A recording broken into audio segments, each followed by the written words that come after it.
Olá, estou aqui mais uma vez, trazendo uma palavra de amor, fé e esperança para todos nós.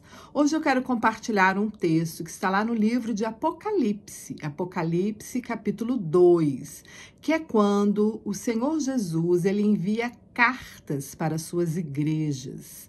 As igrejas que existiam na Ásia. Porém, essas igrejas representam todos nós, todo o corpo de Cristo, todos aqueles que fazem parte da igreja do Senhor. A igreja é o corpo, né? Lembrando que igreja não é um prédio feito de pedras, por mãos humanas. A igreja são as pessoas, é o corpo de Cristo. Então, o Senhor Jesus, ele envia esta carta para suas 7 igrejas, que representa todo o corpo de Jesus. E a primeira carta é para a igreja em Éfeso, que estava na cidade chamada Éfeso. Por isso, a igreja de Éfeso. Olha o que diz a carta. Ao anjo da igreja em Éfeso, escreve: estas coisas diz aquele que conserva na mão direita as 7 estrelas e que anda no meio dos 7 candeeiros de ouro. Os 7 candeeiros são as 7 igrejas. Então, Jesus é aquele que anda no meio do seu povo. Jesus, ele está o tempo todo no meio do seu povo, no meio da igreja. Ele caminha entre nós. Conheço as tuas obras, tanto o teu labor como a tua perseverança, e que não pode suportar homens maus, e que puseste à prova os que a si mesmos se declaram apóstolos e não são, e os achaste mentirosos, e tens perseverança, e suportaste provas por causa do meu nome, e não te deixaste esmorecer. Tenho, porém, contra ti que abandonaste o teu primeiro amor. Lembra-te, pois, de onde caíste, arrepende-te e volta à prática das primeiras obras. E se não, venho a ti e moverei do teu lugar o teu candeeiro, caso não te arrependas. Tens, contudo, a teu favor que odeias as obras dos nicolaítas, as quais eu também odeio. Quem tem ouvidos, ouça o que o Espírito diz às igrejas. Ao vencedor, dar-lhe-ei que se alimente da árvore da vida, que se encontra no paraíso de Deus.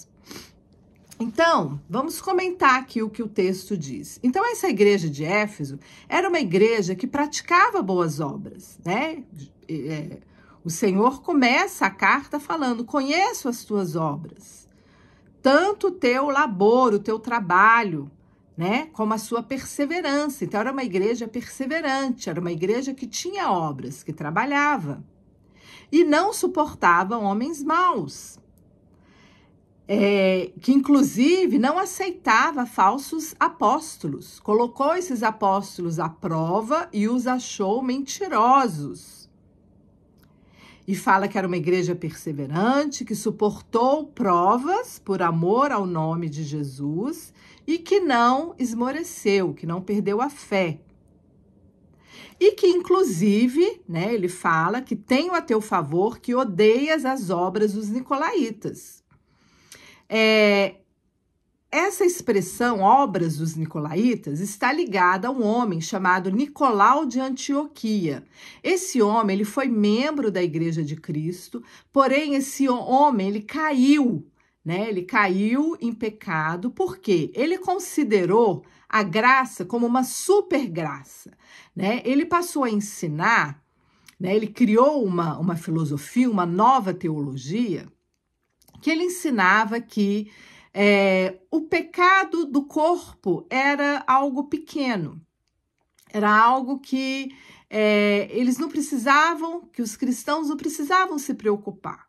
Então, eles podiam viver no pecado da carne, praticar adultério, praticar homossexualismo, praticar fornicação, que estava tudo certo, porque a graça de Jesus os iria purificar.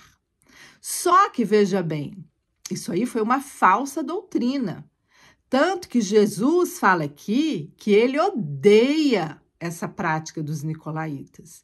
Então ele fala: tenho a teu favor que odeias as obras dos nicolaítas, as quais eu também odeio. Então essas práticas são abominação a Deus, né? Então Jesus, ele reconhece boas coisas dessa igreja, porém ele faz aqui uma grave advertência à igreja de Éfeso. Ele fala: tenho, porém, contra ti que abandonaste o teu primeiro amor. Lembra-te, pois, de onde caíste.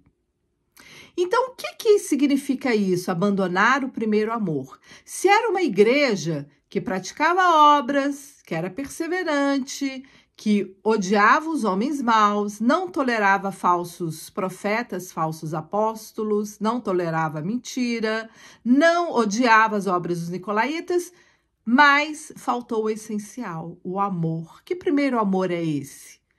Ora, o primeiro amor é aquele amor apaixonado.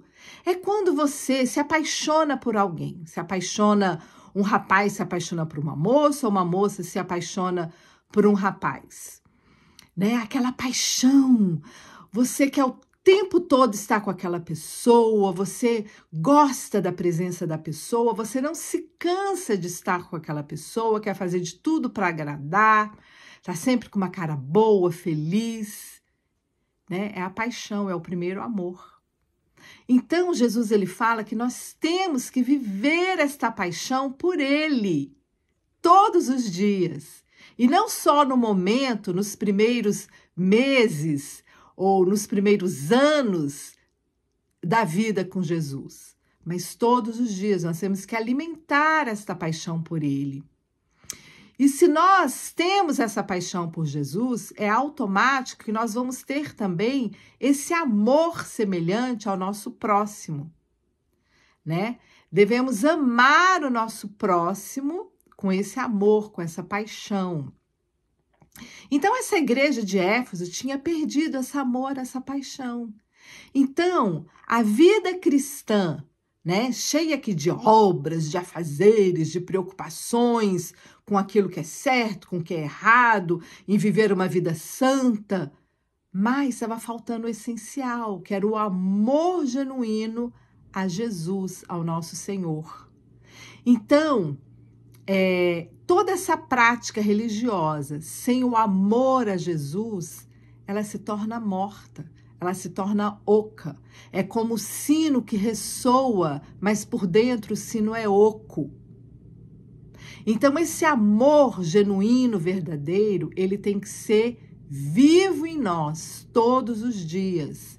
Senão, todo esse esforço de boas obras, de perseverança, de estar sempre ali no culto, de ser fiel aos líderes da igreja, tudo isso vai ser em vão, se não tiver amor, se não tiver misericórdia pelos teus semelhantes, né? Lembrando que Jesus fala lá em Mateus 9, que ele fala o quê? Misericórdia quero e não sacrifício, né? Essa palavra eu gosto muito desse texto, eu até anotei aqui, que está lá em Mateus 9, dos versículos 11 ao 13, né? Quando Jesus estava sentado ali com os pecadores, com os cobradores de impostos, e aí os fariseus vêm e criticam: mas ele se assenta à mesa com pecadores? E aí Jesus, ouvindo, né, o comentário deles, falou assim: eu não vim chamar justos ao arrependimento, e sim pecadores, pois misericórdia quero e não sacrifício. Então, a palavra de Jesus continua sendo essa. Então, não adianta sermos cristãos cheios de atividade nas igrejas, fiéis nos dízimos, nas ofertas, nos cultos, se não tivermos um amor puro, genuíno, que queima em nossos corações, um amor pelo nosso Senhor Jesus e pelo nosso próximo, pelo nosso semelhante. Ok, queridos? Então vamos fazer uma reflexão sobre esta palavra. Lembrando também a parábola do bom samaritano, né? Quando tinha aquele homem ali caído no meio da estrada, todo machucado, passaram os religiosos, passou o sacerdote, passou o levita, e não, tô atrasado, tenho compromisso, largaram o homem para lá. Aí passou o samaritano, que era aquele que era criticado pelos religiosos da época. Os religiosos falavam mal dos samaritanos. E é justamente o samaritano que vai lá, acolhe e cuida daquele homem que estava ali no meio do caminho. Então a palavra de Jesus não mudou. Temos que voltar ao primeiro amor. Beijos!